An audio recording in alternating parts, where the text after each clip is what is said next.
Contra Krugman, episode 208. Welcome to the podcast that takes apart Paul Krugman's New York Times column. Join us as Tom Woods and Bob Murphy teach economics by uncovering and dissecting the arrows of Krugman, Nobel Prize winner, newspaper columnist, and destroyer of nations. It's time for Contra Krugman. Folks, if you're like me, when you criticize the Federal Reserve, you get all these lackey-style responses. Why, the Fed has made the economy more stable. You don't want to go back to the 19th century, do you? All kinds of arguments like that. Well, you can blow those and others out of the water with my free ebook, Our Enemy, the Fed. Grab it at ourenemythefed.com. Hey, everybody, Tom and Bob here with a surprising episode of Contra Krugman after we just got done telling you we were going to be doing the program every other week, and now you have two episodes right in a row back-to-back, one week after the other. What is the deal? The answer is extremely boring. It just has to do with the fact that I have an odd commitment every other week that makes it hard for me to do Contra Krugman, and the schedule that we kind of left it at, we were going to be recording that week every single time. So in order to shift into the weeks where I'm available, we're doing two in a row. So there, your curiosity is satisfied. I think now the curiosity is just even more stoked. Yeah, like what the heck does he do every other week? I was sitting here trying to think of some wise guy thing, and it does nothing really, like, I thought a real, disturbing things that it could be, but I said, no, that really is not lighthearted enough. Well, maybe someday I'll reveal what I've been up to, but all the same, the point is, that's what we're doing. Now, before we get into the subject matter for today's episode, Bob and I have a topic we want to discuss that we didn't discuss last episode because I wasn't there and Bob wanted to discuss it with me on.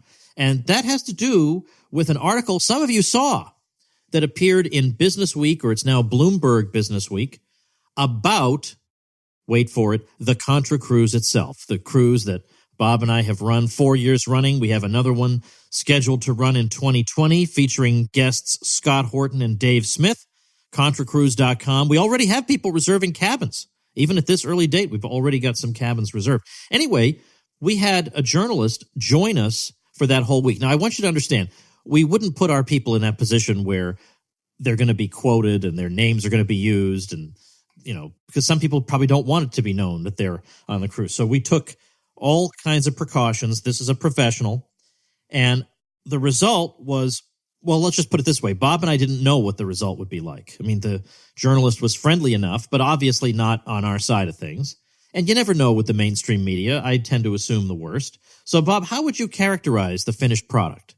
I think what we ended up, and this is what a lot of our fans thought, was that it was as good as could have been hoped. That was exactly my thought. Those were practically my words.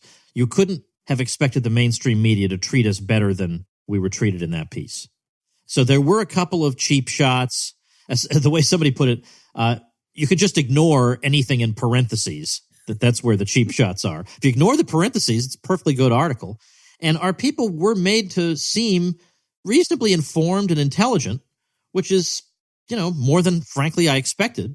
Even though they, of course, are informed and intelligent, but you would think, be a kind of incentive to make them appear otherwise. So yeah, so we'll put links, obviously, or a link. Yeah. But for those who are like just on the edge of their seat now and they can't stand the suspense, what I mean is so the author, what's Lizzie's last name?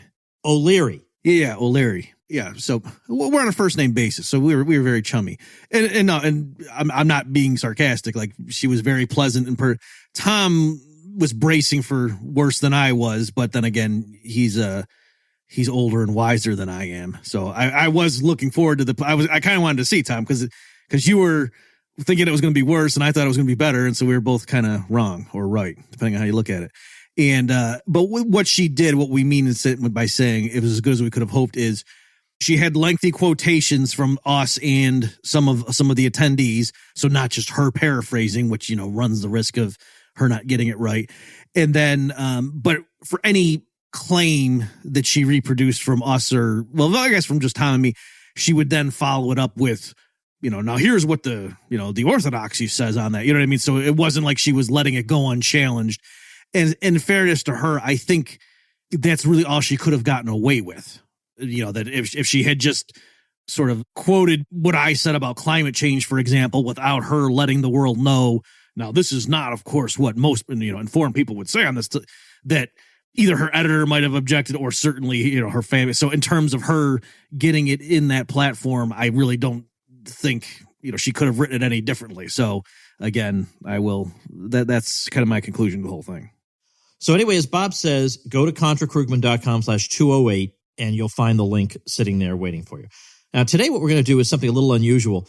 Again, by popular demand, we're going to be dealing not so much with a Krugman column, but with a tweet. And this was a tweet everybody was saying they couldn't wait to hear the response to from Tom and Bob, and who are we to deny people these kinds of pleasures.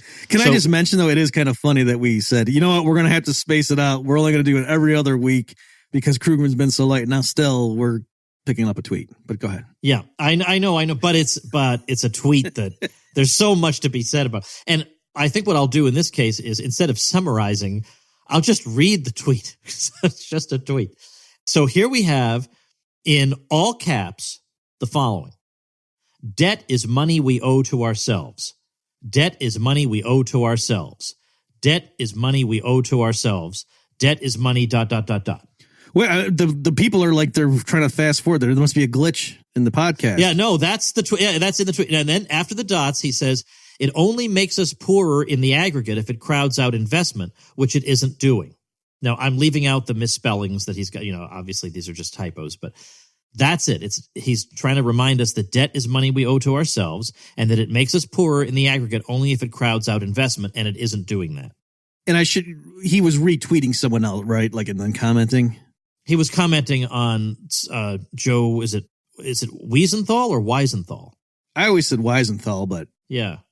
So he's responding to that. So, but it stands on its own. Yeah, I mean, in the context of government debt.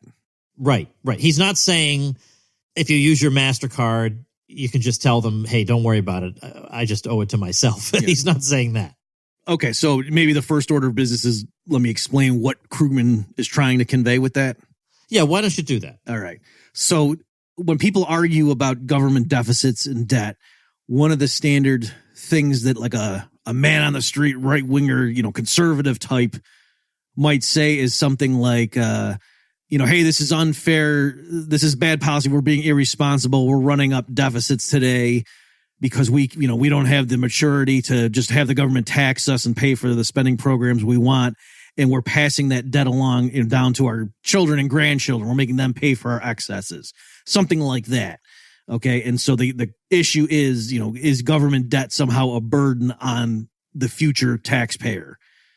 And so a popular way that it tends to be people on the left, because, they're the ones typically in favor of more government deficit spending. So they're the ones who would have an interest in combating that argument, is to say that no, government debt is not a burden so long as we hold it internally. So long as, let's just from now on be talking about the United States, so long as it's Americans who are the ones who lend the money to the federal government and now hold those treasury bonds.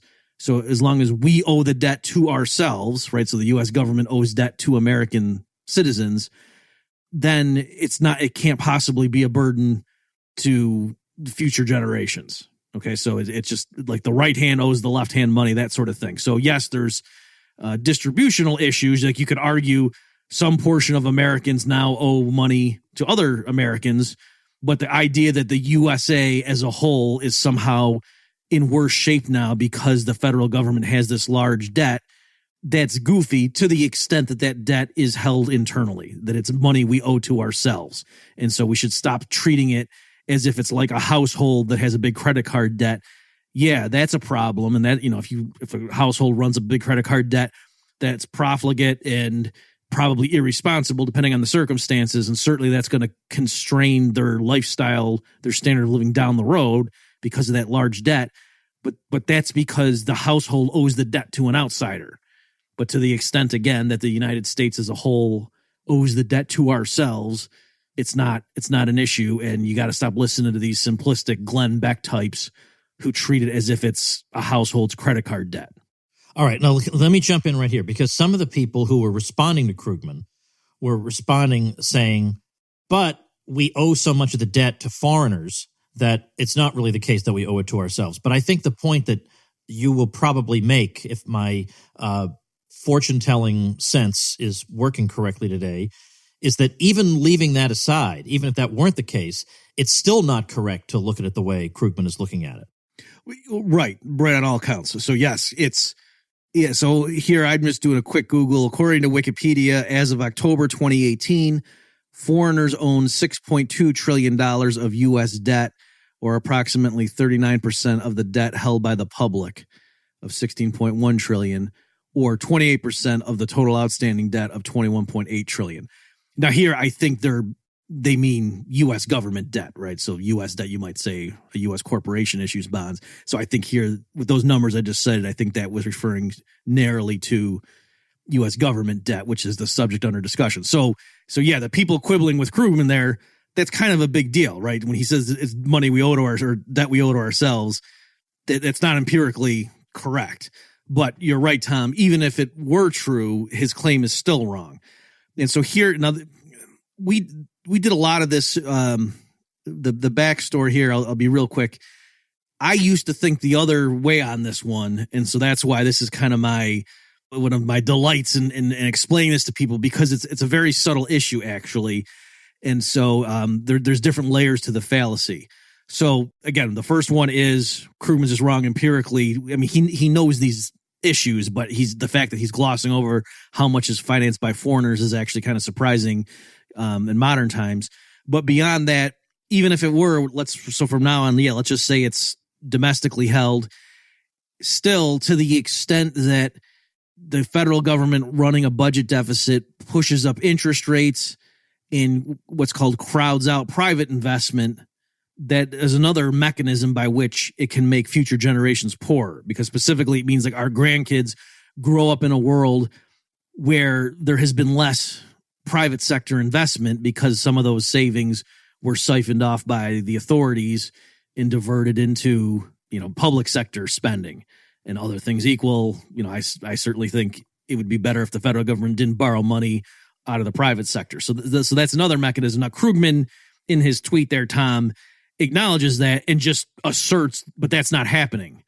So, I mean, that's nice that he's asserting that, and I get why he's saying that from his Keynesian mindset. But again, I think he's wrong on that. I think to the extent that the government has run up the debt by trillions of extra dollars over the last decade, if they hadn't done that in a counterfactual universe, there would have been more private sector investment. And so the capital stock, the tools and equipment and factories and so on that our grandkids, let's say, are going to grow up inheriting from us is lower than it otherwise would have been because of that extra deficit spending. So that's a mechanism too. But then there's another mechanism, and this is the thing where I didn't realize this until a few years ago. I think it was in late 2011, early 2012. Back then, Dean Baker had responded to, it was like David Brooks wrote something making the offhand remark that deficits today mean our grandkids have to pay for our immaturity, something like that. And Dean Baker, a progressive economist, jumped on him and said basically, no, as long as we owe it to ourselves, it's not an issue. Krugman piled on. And then it was actually Don Boudreaux from George Mason and Nick Rowe, Canadian economist, who got me to see the light. And they were both relying on James Buchanan. He had been one, I think back in the 80s, he did this, where he published a lot of stuff trying to overturn this notion that as long as we hold the debt internally, it's not a burden to future generations. And so well, go ahead, Tom. I don't want to monopolize this, but I'm saying this was a subtle thing, and I actually used to think it the other way. Let me just quickly, Tom, I'll explain the fallacy or what I was thinking, and then maybe and look, you don't have to. I mean, I want you to talk. Okay. I watched in real time as you worked out this change in your thinking. I watched it on your blog, and you've got it in the Contra Krugman book that we promote that everyone listening already owns a copy of. So I want you to just take your time, and I'll just be over here making a sandwich. Don't worry about me. Good. All right. Yeah, we'll make it a hero because this is going to be a bit. Okay. So again, just remember, folks, it's not that before I thought government debt was benign. It's that I thought the man on the street who says, "Oh yeah, if government runs deficits, that means we're spending money at our grandkids' expense. We're running up the credit card bills, and future generations are going to be the ones that have to pay for it when the chickens come home to roost." Even if you're talking about internal financing, I thought back then, like 10 years ago, let's say, that there was something wrong with that thinking. And specifically, here's how I was thinking about it. I was saying, well, if the federal government, let's say it runs $1 trillion deficit today and it issues bonds to Americans, and then those bonds keep getting passed down to other Americans. So that means, 50 years from now, because the debt's $1 trillion higher than it otherwise would have been, taxpayers in 50 years, U.S. taxpayers, will have to pay higher taxes, other things equal, to finance that extra debt. And so that, you might say, oh, see, so they're poorer. But no, wait a minute, because to whom are they paying those interest payments? Well, to the people who hold the treasuries. And so if by stipulation we're saying the treasuries are still held by Americans, then really what's going to happen 50 years from now is the government is going to tax some Americans in order to give interest payments to other Americans. And so that's not making America as a whole poorer. And you can even, make it real crystal clear, make it 200 years out so that the people alive at that time aren't born yet. And you could see, is there any way we today can somehow make everybody who's alive 200 years from now poorer because of our fiscal decisions? And it doesn't seem possible because, and I was reasoning saying no, because at that point, the worst that could happen is the government's going to tax some of their people in order to pay other ones, or maybe it's the same people, but either way, you're not making all those Americans as a whole collectively poorer. Even here, there's a complication because there's a deadweight loss of taxation that to raise $1 of revenue, the government actually destroys more than $1 worth of private sector economic activity. But put that aside, right? We're trying to just boil down to the essence of the debt per se.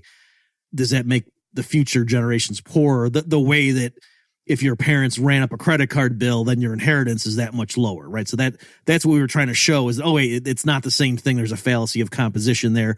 What's true for an individual household doesn't extrapolate to the country. So that's where I was thinking, and that's exactly what Krugman has in mind. And that's why it would be so important for his case to say it's debt is money we owe to ourselves. And Krugman didn't coin that phrase, by the way. This goes back at least to Abel Lerner. Mises in Human Action specifically addresses this. Mises was more hitting it from the point of view of it reduces capital, it reduces private sector saving and investment. And that's the sense in which it's a fallacy. So the stuff I'm talking about here, though, I believe James Buchanan was the first one to really flesh this out. So again, I don't want people to get lost. If you had asked me back in 2010, what do I think of Krugman on this? I would have actually said, given his assumptions, whatever, I think he's right. And then now I realize, though, thanks to Don Boudreaux and Nick Rowe, that he's wrong. So specifically, the fallacy in that way of thinking is that you're assuming when you say, the future generations, as long as they inherit those treasury bonds, then it's just a wash. That's the fallacy. Because in general, it's not true that the way the generations, 2 generations from now, let's say, are going to end up holding those treasury bonds, they're not just bequeathed them from their parents. I mean, some of them might be, but in general, that's not what happens. In general, they have to invest in them. They have to pay money to get them. And so the idea is what really happens if the government runs a big deficit today, there are savers today who lend money to the government. And why do they? And it's voluntary from their point of view, right? The government's not sticking a gun to their head. They're doing that because they know down the road, they're going to get paid back plus interest. And so they view it as advantageous. So, for example, today people lend money to the government. They run the $1 trillion deficit. Those people now holding the treasury bonds, let's say 20 years from now, they go and sell them to young workers at that time. So like the next generation. So the young workers then reduce their standard of living to acquire those bonds. And again, that's voluntary. It's a voluntary transaction. And then those young workers maybe sell the bonds in turn when they get older to the third generation. And now the government taxes that third generation to pay off the bonds. And so if you're just looking at that one narrow transaction 3 generations from now, it might look like a wash. Like, they're getting taxed and then they get the money paid right back to them. It's a wash. There's not like a time machine. But the way they got those bonds in the first place when they were younger was by restricting their consumption. All right. So in general, like if you have treasuries in your retirement portfolio, or if you're invested, in some mutual fund that holds treasuries, that means out of your paycheck, as you've been working your whole career, you've been consuming less than you could have because you're investing in these treasuries, either directly or indirectly. so that when you retire, now you can start getting that interest income. And so I'm saying that wasn't painless. You weren't just given those treasuries. And so the fact that you had to save and live below your means while you were working is a downside to it. And so the fact that money taken out of the economy from Americans in order to pay interest or the principal to the bondholders, the fact that that operation, just looking at it individually, is a wash, that doesn't mean that those people, like those grandchildren, are unaffected in terms of their whole lifestyle or their whole lifetime. Because again, when they were younger, to get those bonds in the first place, they had to live below their means. So folks, if you're a little bit confused, again, go to contrakrugman.com/208. I have a bunch of links plus a lecture I gave at Mises University with diagrams that are up there showing this. So it is a subtle thing, and it's hard to picture at first, but I am saying that there is a fallacy involved, and the reason I like to go through it is you understand how the world works better when you're done. So it's not just a mere like, let's zing Krugman because he's wrong on something. This is something that my whole understanding of this was transformed, and you see it's a much more subtle thing. Wow. Now, how's that sandwich coming, Tom? Yeah, it's well, I know. I ate it like 20 minutes ago. I didn't just make it. I ate the whole thing. You can make a sandwich for your grandkids at this point. Digested it. Yeah, I know it. But it'll just be a wash because I don't know. But in a way, this kind of demonstrates something about the podcast Contra Krugman. I'm not quite sure what it is, but I think people were expecting some kind of a savage takedown. This guy's just a stupid idiot. And you took it up to, 5 notches above everybody's head. And I don't mean that they can't understand it. I just mean above their expectations. So do you have any comment on that aspect of things? That we're disappointing everyone? That Krugman's not going to like it? And by the way, let me mention this episode. I'm not kidding. I'm not saying this to be funny. Because a lot of times people are like, oh, Bob, I bet you Krugman reads your blog. So remember, folks, before there was Contra Krugman, there was me just, with my silly obsession that, following him around, writing stuff for Mises. And then on my blog, even, stuff that didn't rise to the level of an article for Mises.org, I would just critique stuff. So that's why Tom pitched the idea of the podcast to me, because I already was following Krugman anyway, so I might as well make it official. And so people had been asking me for a while back then, do you think Krugman reads your blog? I bet you he does, that kind of stuff. And this was this episode where a bunch of it wasn't just, me. It was me, Don Boudreau, Nick Rowe. But by the way, to his credit, Dean Baker admitted he didn't say, oh, you're right, deficits are a big deal. But he did change his stance. He did say, okay, yeah, empirically, if that's an issue going on, or sorry, he said theoretically, yeah, I do see there was something wrong with my argument. It is possible that government debt can burden future generations. Just empirically, I don't think that mechanism is a big deal. He said something like that. So to his credit, Dean Baker did back off his original, whereas Krugman never changed his stance. And then Tom, the fact that he's retweeting this thing saying that's money we owe to ourselves in caps several times over, like, dude, why don't you people get this? It's so simple. When he doesn't realize, no, this was actually what you're saying. There's a subtle fallacy involved, Krugman, which a bunch of us 7 years ago really hashed through, and your comrade Dean Baker admitted we were right, and switched from a theoretical argument to more of an empirical one. And Krugman's still doing the dumb, I can't believe these idiots keep repeating this stuff that I've been blowing up all this time. Was kind of shocking, and again proved to me that Krugman doesn't read my stuff, or at least didn't back then, because it's not that Krugman ever would have said, oh yeah, this guy Murphy shows it, but folks, I was doing stuff in Excel spreadsheets, and doing specific numerical examples just to show what was going on, stuff that other academic economists would have immediately seen. Oh, okay, yeah, there is this subtle possibility. We shouldn't be so sweeping in our claims. And I know enough about Krugman to know if he had seen that, he would have pivoted. He would have been more careful when he kept writing on the thing, but he just kept making the same mistake over and over. And Krugman's not that slippery. He just would have, tweaked what he said to avoid repeating that mistake, but he didn't. And so that back then, that's when I said, you know what? He actually doesn't read my stuff. So there you go. There you go, indeed. But he does know about the Contra Cruise. We know that for an absolute fact. Oh, yeah. We didn't mention that when we talked about Lizzie's article, that Krugman was retweeting that. Tweeted it out. Yeah. And he had already tweeted out something about the cruise a month or two ago, or before that. But then he actually tweeted out the link to the article. Yeah, well, and it was so funny to see the reaction of his people, because Because frankly, in my experience, so many people on the left, they genuinely, because they can't separate politics from life, therefore they do hate people who disagree with them because they can't differentiate between the person and political ideas. So they just say, oh, wow, I can't believe they hate you so much. And can you guys who listen to us, can you imagine Bob and me actually hating Krugman? I mean, could you imagine that? Could you imagine thinking that that's how we feel? But they're convinced of it, and I think he's convinced of it. And maybe I hate to always accuse people of projection, but I think that is a case of projection because I think if the situation were reversed, he would hate us, right? So that would be the explanation why he would have that podcast. Oh yeah, I don't think that's weird at all for you. I think that is what it is. That these types of leftists hate. I mean, they think their opponents are KKK members who have just been biding their time for their hero to finally become president, and now they can reveal their truth. So yeah, they truly hate their opponents. And so they naturally would assume, well, they must hate us. It also too on that was funny. So by the way, what happened, just the backstory is there was, who was it? The name's escaping. There was some guy, like some financial commentator person, who on Twitter a while ago said something like, every once in a while, I'm reminded that there exists a cruise dedicated to destroying Paul Krugman's ideas or something like that.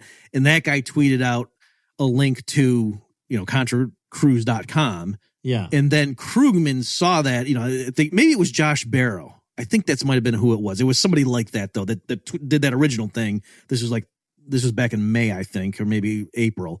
And then Krugman picked that up, I think, because maybe Krugman followed that guy. And then Krugman retweeted it and said, hey, you're making progress when there's a cruise dedicated to people who hate your guts or something like that. And so that's how Lizzie saw. I don't know if she either followed the first guy or saw Krugman, but that's how it got on her radar. And so, yeah, now when her story ran, then Krugman sent that out. And you're right, Tom, the reaction of Krugman's followers was just, and too, like stuff like folks, even though her article quoted some women, and even though Lizzie went out of her way to say, defying the stereotype, there were plenty of couples here. Nonetheless, Krugman's followers, lots of them were chiming in saying, oh yeah, white male, incel greetings or gathering. Hey, I'm sure I want to go. That's probably a lot of fun, sarcasm, that kind of stuff. And so it was, I had some fun with them, Tom. I chimed in saying, well, as the article says, that's not true. And remember, you guys are the empirical ones. That's true. You also linked to the actual video footage of the cruise where, there was one particular guy who says, it's going to be like all unattractive women and nerdy men. And so then you included the video. And after that video, he stopped saying unattractive women. He just said, yep, nerdy men. And I thought, okay, well, guilty as charged, but at least, we got 1 out of 2 ain't bad. So, yeah, that was pretty good. The other thing was the graphic that she used. They used Photoshop I forgot about that, to put what looked like banners hanging off the side of this celebrity so it's a huge cruise ship, folks. It's a humongous ship. It's a big cruise ship. It's absolutely huge. And so one of the banners, it's like Krugman with a circle and a line through it and, whatever, some Austrian economics or bust and whatever. Now, obviously, celebrity is... Yeah, these banners would have to be 30 feet wide in terms of the picture in order to be real. Right. They obviously don't exist, right? I mean, you think a well-known... I mean, these are the same people, though, who think a Klansman got elected president. So, I mean, these are people who live in another universe. But you think an actual for-profit cruise line is going to let us, even if we want, we would never in a million years would we have something so tacky as banners like that or want to put those up. You think they would let us? I mean, so they're actually attacking these banners that are photoshopped on. I mean, come on, people, right? I mean, even our side isn't that, like our side can be blockheaded sometimes too, but not that much. Yeah. And this goes to, it was in your email thing the other day, Tim, about, is it Jonathan Haidt? Am I saying his name right? About how we can paraphrase progressive arguments way better than they can paraphrase ours. Right. Yeah. Yeah. And that's just that's kind of a version of that. All right. Well, you may well want to check out that article. It's a fun read. ContraKrugman.com/208 is the link for that. And of course, for the definitive treatment that smashes the Keynesian worldview for good, you want to get the book Contra Krugman, written by Bob, over at ContraKrugmanBook.com, and we will see you next time. Thanks for listening to Contra Krugman. Subscribe to the show for free on iTunes or Stitcher at ContraKrugman.com. You'll also find detailed show notes pages, our blog, books by Tom and Bob, and more at ContraKrugman.com. See you next week. Like the sound of Contra Krugman, our audio production is provided by Podsworth Media. Check them out at podsworth.com.